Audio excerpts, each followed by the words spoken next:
আগামী জাতীয় সংসদ নির্বাচন ২০২৬ সালের ফেব্রুয়ারিতে অনুষ্ঠিত হবে বলে জানিয়েছেন প্রধান উপদেষ্টা ডক্টর মোহাম্মদ ইউনূস। এই নির্বাচনকে আয়নার মতো স্বচ্ছ করতে সব ধরনের চেষ্টার কথা জানিয়েছে নির্বাচন কমিশন। এই নির্বাচনের কার্যক্রম স্থগিত থাকা আওয়ামী লীগ অংশ নিতে না পারার বিষয়টি প্রায় চূড়ান্ত। তবে প্রশ্ন হলো, আওয়ামী লীগ নির্বাচনে অংশ না নিলে তাদের সমর্থকদের অবস্থান কেমন থাকবে?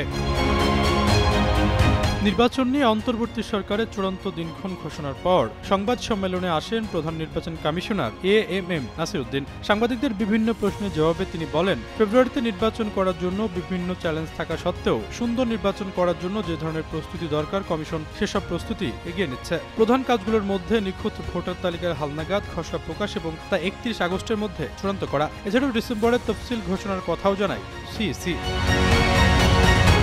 প্রধান নির্বাচন কমিশনার আওয়ামী লীগের ভোটে অংশ নেওয়ার ইস্যুতে বলেন, আওয়ামী লীগের কার্যক্রম নিষিদ্ধ থাকলেও তাদের সমর্থকরা পছন্দের প্রার্থীকে ভোট দিতে পারবে। এদিকে আগামী নির্বাচনে নৌকা প্রতীক না থাকার বিষয়টি ইতিমধ্যে চূড়ান্ত হয়েছে। সেক্ষেত্রে আওয়ামী লীগের সমর্থকদের অন্য প্রতীকের প্রার্থীকে বেছে নিতে হবে। বিশ্লেষকদের মতে, যেহেতু আগামী নির্বাচনে আওয়ামী লীগের অংশগ্রহণ থাকছে না, সেক্ষেত্রে দলটি তাদের সমর্থকদের ভোট প্রয়োগ থেকে বিরত থাকার নির্দেশনা দিতে পারে। আশরাফুল ইসলাম, যুগান্তর নিউজ।